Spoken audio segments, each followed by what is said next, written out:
Okay, તો નમસ્કાર વિદ્યાર્થીઓ. આજનો જે આપણો ટોપિક છે તે છે પીએન જંકશન ડાયોડની અર્ધ અને પૂર્ણ તરંગ રેક્ટિફાયર પરિપથની ચર્ચા. અર્ધ તરંગ રેક્ટિફાયર અને પૂર્ણ તરંગ રેક્ટિફાયર એ બોર્ડની પરીક્ષામાં 4 માર્ક્સની થિયરીના સેક્શનમાં પૂછાઈ ગયેલા પ્રશ્નો છે. આના પહેલાં જે આપણે કાલે ચર્ચા કરી હતી ફોરવર્ડ બાયસ અને રિવર્સ બાયસ, તે પણ તમારા 4 માર્ક્સની અંદર લાસ્ટ ટુ લાસ્ટ યર બોર્ડની પરીક્ષાની અંદર પૂછાઈ ગયો, બંને ભેગા જ. તો એ રીતે અર્ધ તરંગ અને પૂર્ણ તરંગ રેક્ટિફાયરની ચર્ચા આપણે આજના વિડીયોમાં કરીશું. શું કહેવા માંગે છે જોઈએ. રેક્ટિફાયર પરિપથ પહેલા કોને કહેવાય? રેક્ટિફાયર.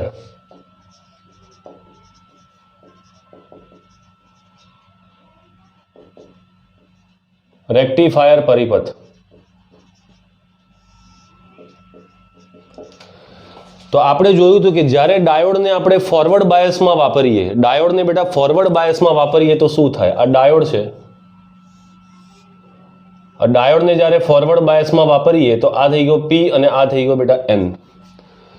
તો ફોરવર્ડ બાયસની અંદર ડાયોડમાં P થી N તરફ પ્રવાહ વહે છે. કયા ક્રમનો વહે છે? મિલી એમ્પિયરનો. તો આ છે તમારો ફોરવર્ડ બાયસમાં જ્યારે ડાયોડ વાપરો ત્યારે ફોરવર્ડ બાયસ. અને આ જ ડાયોડને જ્યારે તમે રિવર્સ બાયસમાં વાપરતા હતા તો તે કિસ્સામાં તેની અંદર જે પ્રવાહ વહેતો હતો તે માઇક્રો એમ્પિયરના ક્રમનો વહેતો હતો. આ છે રિવર્સ બાયસ.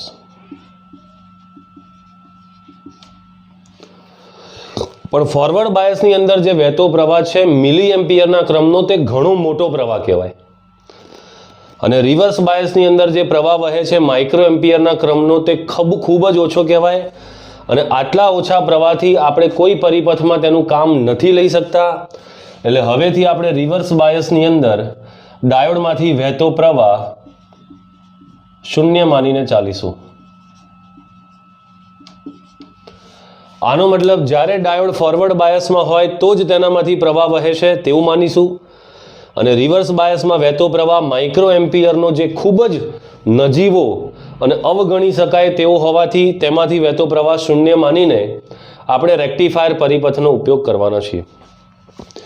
અને તમે જુઓ કે જ્યારે આ ડાયોડ ફોરવર્ડ બાયસમાં છે ત્યારે પ્રવાહની દિશા તમે જોઈ કઈ તરફ છે? તો પ્રવાહની દિશા બેટા P થી N તરફ છે.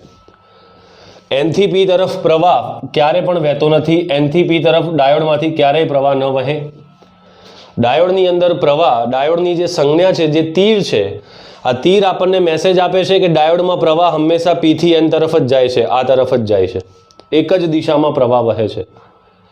તો આ એક જ દિશામાં વહેતા પ્રવાહની જે લાક્ષણિકતા છે તે આપણને એસી પ્રવાહનું ડીસી પ્રવાહમાં રૂપાંતર કરવા માટેનો એક મેસેજ આપે છે. તમને ખબર છે કે એસી પ્રવાહ કેવો હોય? તો એસી પ્રવાહ બેટા આ રીતે હોય, બંને દિશામાં વહેતો પ્રવાહ. અને જે ડીસી પ્રવાહ હોય તે ડીસી પ્રવાહ એક જ દિશામાં વહેતો પ્રવાહ હોય. તો આ જે ડાયોડ છે તે ડાયોડ P થી N તરફ એટલે એક જ દિશામાં પ્રવાહ પસાર કરે છે. એટલે કે જો એસી પ્રવાહનું ડીસી પ્રવાહમાં રૂપાંતર કરવું હોય તો આપણે ડાયોડનો ઉપયોગ કરી શકીએ છીએ, પીએન જંકશન ડાયોડનો. કારણ કે ડાયોડ એક જ દિશામાં પ્રવાહ પસાર કરે, વિરુદ્ધ દિશામાં પ્રવાહ પસાર ન કરી શકે. તો જો એસીનું તમે ડીસીમાં રૂપાંતર કરવા માંગો તો તેવા પરિપથને રેક્ટિફાયર પરિપથ કહેવાય. શબ્દ યાદ રાખજો. અને આ પ્રક્રિયાને રેક્ટિફિકેશનનું નામ આપવામાં આવે છે. તો એસીનું ડીસીમાં રૂપાંતર કરતા પરિપથને એસીનું ડીસીમાં રૂપાંતર કરતા પરિપથને રેક્ટિફાયર પરિપથ કહે છે. અને આ પ્રક્રિયાને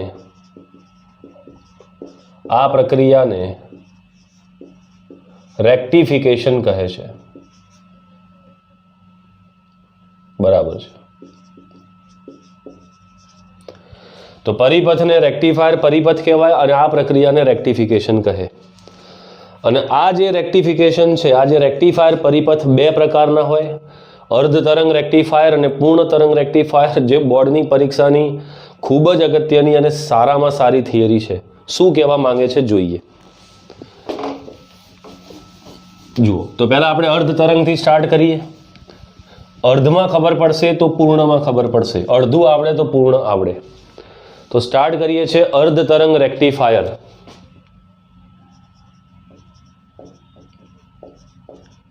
અર્ધ તરંગ, મારો અવાજ આવે છે? અર્ધ તરંગ રેક્ટિફાયર. અર્ધ તરંગ રેક્ટિફાયરનો પરિપથ વ્યવસ્થિત રીતે દોરવો જોઈએ. અહીંયા તમે જુઓ ટ્રાન્સફોર્મર લેવાનું છે. આ ટ્રાન્સફોર્મરનું પ્રાથમિક ગૂંચળું છે અને આ બાજુ બેટા ટ્રાન્સફોર્મરનું ગૌણ ગૂંચળું છે. અને આ ગૌણ ગૂંચળા સાથે તમારે એક પીએન જંક્શન ડાયોડ જોડવાનો છે અને આ ડાયોડની સાથે અહીંયા એક લોડ અવરોધ જોડવાનો હોય છે આ રીતે. અને અહીંયા તમારે પ્રાથમિક ગૂંચળા સાથે એસીનું ઉદ્ગમ જોડવાનું છે. આને કહેવાય લોડ અવરોધ RL. આ લોડ અવરોધ RL કહેવાય. આ જે છે આ તમારો ટ્રાન્સફોર્મર છે. તો તમને ખબર છે ટ્રાન્સફોર્મરની અંદર આને કહેવાય પ્રાથમિક ગૂંચળું, આને કહેવાય ગૌણ ગૂંચળું, પ્રાઇમરી અને સેકન્ડરી. આ છે ડાયોડનો P વિભાગ, આ છે ડાયોડનો N વિભાગ અને અહીંયા આવે આપણું એસી ઉદ્ગમ. તો આના વિશે આપણે 2 લાઈન લખી દઈએ. શું કર્યું આપણે અહીંયા જોઈએ. આકૃતિ વ્યવસ્થિત રીતે દોરવાની છે. તો આકૃતિમાં દર્શાવ્યા મુજબ જોડે જોડે લખવું હોય તો લખી કાઢજો. તો આકૃતિમાં દર્શાવ્યા મુજબ ડાયોડ સાથે શ્રેણીમાં, બોલો શું જોડેલું છે? અવાજ આવવો જોઈએ. ડાયોડ સાથે શ્રેણીમાં શું જોડ્યું છે?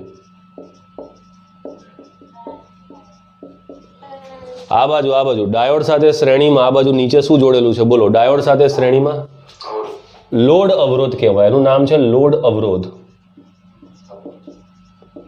શીખતા જજો જોડે જોડે. લોડ અવરોધ RL જોડીને તેના 2 છેડાઓ વચ્ચે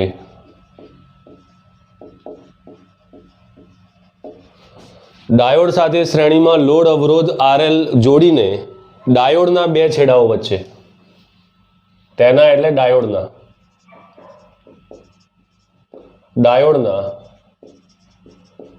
2 છેડા વચ્ચે ઉલટ સુલટ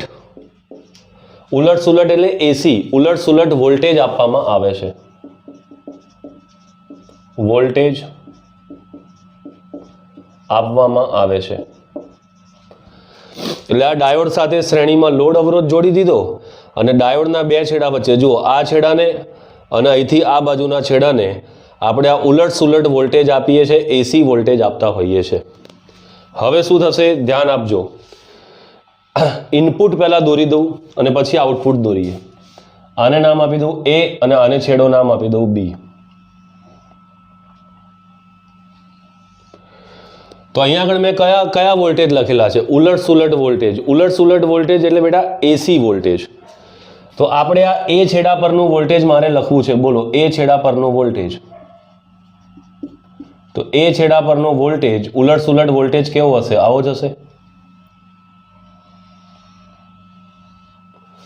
તો આ A છેડા પરનો વોલ્ટેજ થઈ ગયો.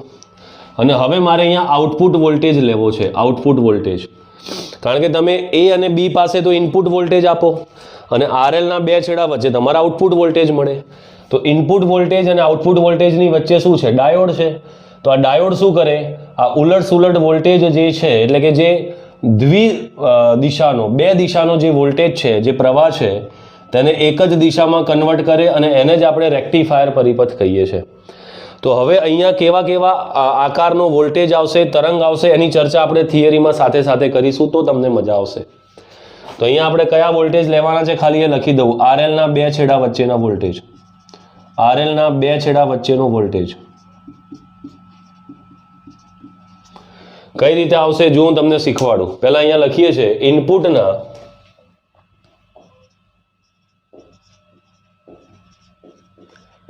ઇનપુટના ધન અર્ધચક્ર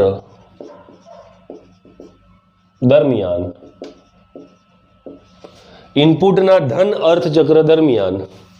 એટલે કે આને કહેવાય ધન અર્ધચક્ર, આને કહેવાય ઋણ અર્ધચક્ર. તો બેટા અહીંયા A પાસે જો ધન અર્ધચક્ર આવે ઇનપુટનું તો એ છેડો ધન બને તો બોલો આ ધન એ પી સાથે જોડાયેલો છે, જો એ ધન બને તો તેની સાપેક્ષમાં બી ઋણ બને, અને આ ઋણ કોની સાથે જોડાયેલો છે? નેગેટિવ સાથે.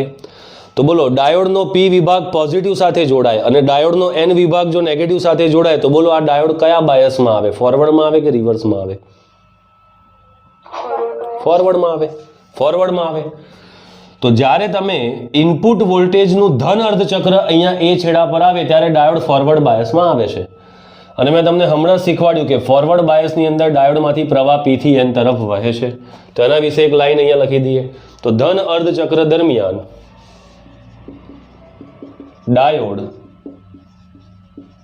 કયા બાયસમાં છે? ડાયોડ ફોરવર્ડ બાયસમાં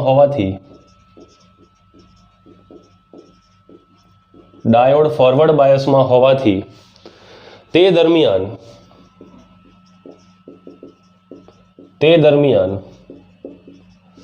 લોડ અવરોધના બે છેડા વચ્ચે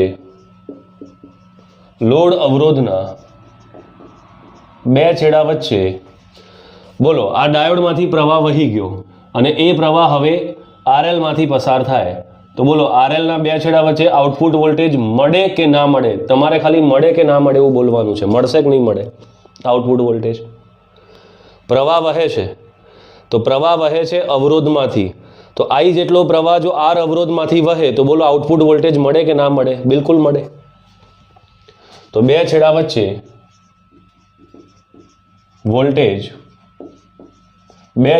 બેટા વોલ્ટેજ મળે છે, આરામથી મળે છે. તો તમને શું ખબર પડી કે જ્યારે આપણે એ પર ધન અર્ધચક્ર આપીએ છીએ તો એ ધન ચક્ર દરમિયાન આપણને RL ના બે છેડા વચ્ચે આઉટપુટ વોલ્ટેજ મળે છે. જોઈ લો. તો જ્યારે અહીંયા તમે ધન અર્ધચક્ર ઇનપુટમાં આપો છો તો તમને આઉટપુટની અંદર પણ વોલ્ટેજ મળે છે. ચલો હવે ઋણ અર્ધચક્ર આવશે. તો ઋણ અર્ધચક્ર વિશે જોઈએ શું કહેવા માંગે છે. અને આ ઇનપુટ વોલ્ટેજ પૂરા કોણ પાડે? તો એના વિશે એક લાઈન લખી દઉં. તો ટ્રાન્સફોર્મરનું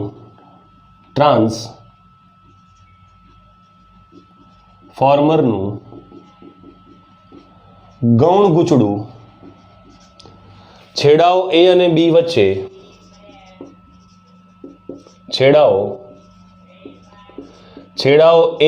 વચ્ચે ગૌણ ગૂંચળું એટલે બેટા આ જે છેડાઓ A અને B વચ્ચે વોલ્ટેજ પૂરા પાડે છે, જરૂરી AC વોલ્ટેજ પૂરા પાડે છે.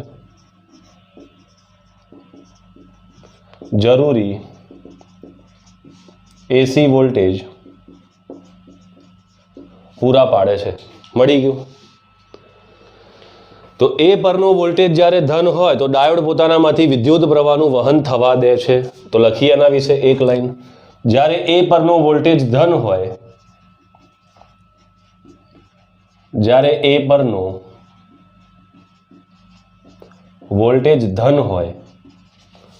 તો એ પરનો વોલ્ટેજ ધન હોય આનો મતલબ જો ધન અર્ધચક્ર આવે તો જુઓ પ્રવાહ જતો દેખાય છે, મેં તમને તીર વડે બતાવેલો છે. તો વોલ્ટેજ ધન હોય ત્યારે ડાયોડ ફોરવર્ડ બાયસમાં હોવાથી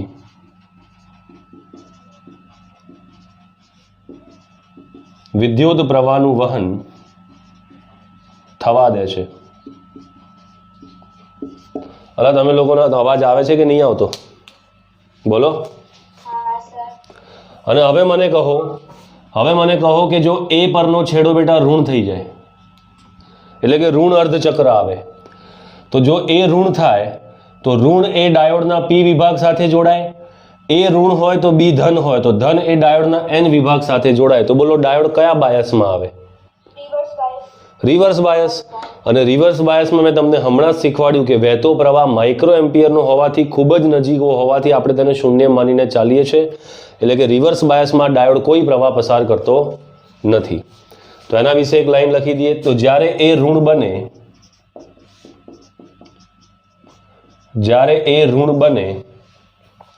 ત્યારે ડાયોડ રિવર્સ બાયસમાં થાય છે.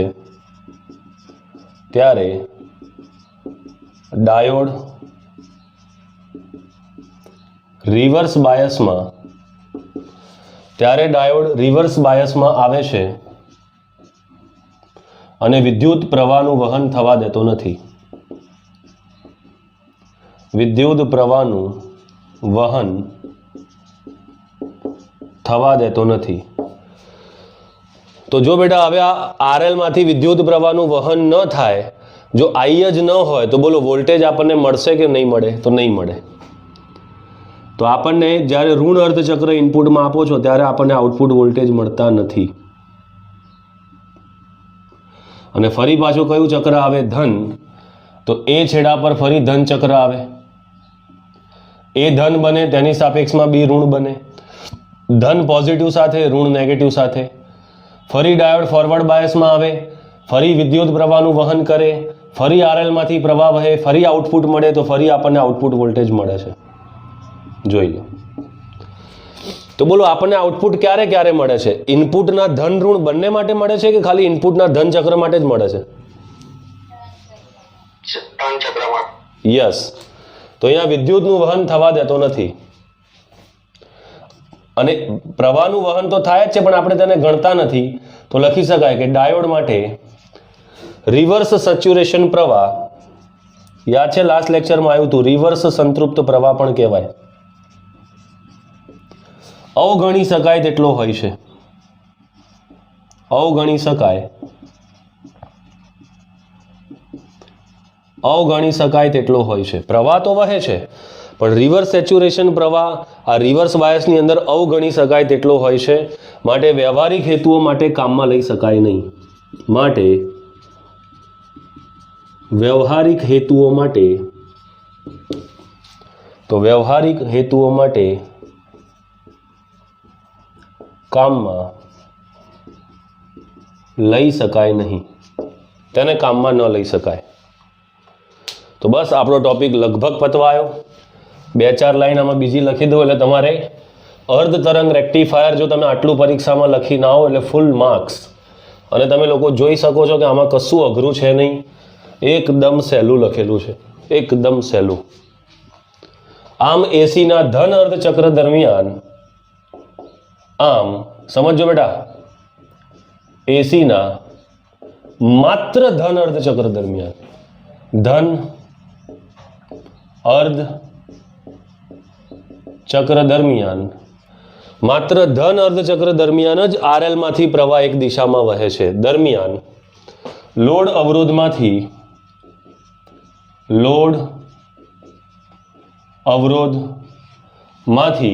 વિદ્યુત પ્રવાહ વહે છે અને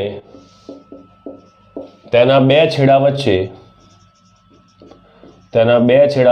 આઉટપુટ વોલ્ટેજ મળે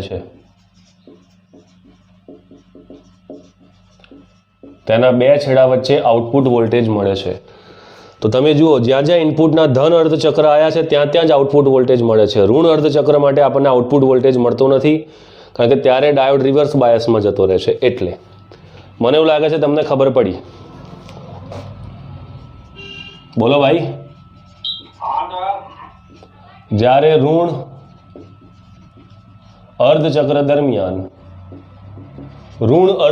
દરમિયાન કોઈ પ્રવાહ મળતો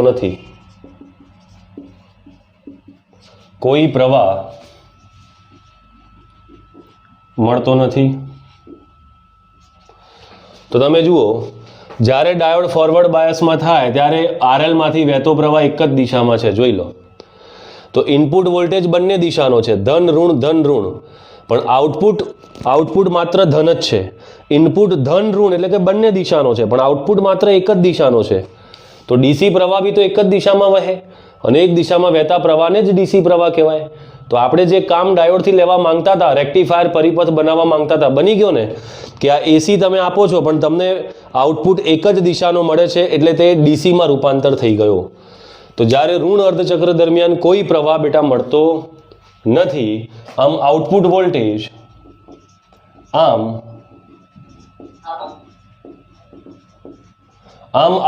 વોલ્ટેજ ફક્ત એક જ દિશા પૂરતો સીમિત હોવાથી, ફક્ત એક જ દિશાનો છે. જોઈ લો, ફક્ત એક જ દિશા પૂરતો સીમિત હોવાથી તે રેક્ટિફાઈ થયો કહેવાય. તે રેક્ટિફાય થયો કહેવાય. એટલે આપણો વોલ્ટેજ રેક્ટિફાય થયો કહેવાય કે જે બે દિશાનો હતો પણ આપણને એક જ દિશાનો મળે છે. તો આ થઈ ગયું તમારે અર્ધ તરંગ. પણ મને આમાં ખબર ના પડી, મને તો પડી, તમને ના ખબર પડી કે આને અર્ધ તરંગ કેમ કહેવાય. બોલો, તમારામાંથી કોઈ કહેશે આને અર્ધ તરંગ કેમ કહેવાય? કેમ અર્ધ તરંગ કહેવાય? તો બેટા આ પરિપથ માટે ફક્ત અડધા એસી ઇનપુટ તરંગ માટે ફક્ત અડધા એસી ઇનપુટ તરંગ માટે આઉટપુટ મળે છે. તો તમે જુઓ, તમે ઇનપુટ તો આખું આપો છો, આ ઇનપુટ તરંગ તો તમે આખું આપો છો, જોઈ લો અહીંથી લઈને અહીં સુધી, પણ આઉટપુટ ફક્ત તમને તેના અડધા ચક્ર માટે જ મળે છે, અડધા ચક્ર માટે નથી મળતું. તો ઇનપુટ આખું આપો છો, આઉટપુટ અડધું મળે છે, એટલે તેને અર્ધ તરંગ રેક્ટિફાયર કહેવાય. તો શું લખ્યું મેં? આ પરિપથ માટે ફક્ત અડધા એસી ઇનપુટ તરંગ માટે રેક્ટિફાય થયેલો હોવાથી તેને અર્ધ તરંગ રેક્ટિફાયર કહે છે. તેને અર્ધ તરંગ રેક્ટિફાયર કહે છે. બસ આટલું છે. એટલે આને જો હું ખાલી સમજાવવા બેસતો ને તો મને બીજીથી ત્રીજી મિનિટ ના થતી. પણ બેટા આ વર્ણન તમારા માટે પરીક્ષામાં બહુ જ કામનું છે કે પરીક્ષાની અંદર લખવું શું, તો એ બધું વર્ણન તમારે છાપી મારવાનું છે તમારી નોટ્સની અંદર, તો તમને લોકોને મજા આવશે. અહીં સુધી ક્લિયર થયું છે? હા કે ના બોલો? રેડી? બોલો ભાઈ. તો એક કામ કરીએ, આપણે અહીં સુધી જ રાખીએ છીએ કારણ કે થોડુંક લેટ પણ થઈ ગયું છે અને પૂર્ણ તરંગ રેક્ટિફાયરમાં ઘણો જ લાંબો સમય ખેંચાઈ જશે કારણ કે એ ટોપિક આનાથી થોડોક લેન્ધી છે. તો કાલે આપણે પૂર્ણ તરંગ રેક્ટિફાયરની સાથે સાથે તેનો ફિલ્ટર પરિપથ પણ સાથે લઈ પછી આપણા સિલેબસમાં 3 જે ડાયોડ બાકી રહી ગયા, ઝેનર ડાયોડ, સોલર સેલ અને એલઈડી, એ પતાવીને છેલ્લું લોજિક ગેટ એક નાનકડો સરખો ટોપિક છે અને પછી તમારું આ ચેપ્ટર સમાપ્ત થાય છે. તો આજે અહીં સુધી જ રાખીએ છીએ અર્ધ તરંગ રેક્ટિફાયર. કાલે મળીએ છીએ પૂર્ણ તરંગ રેક્ટિફાયરની તૈયારી સાથે. Thank you so much.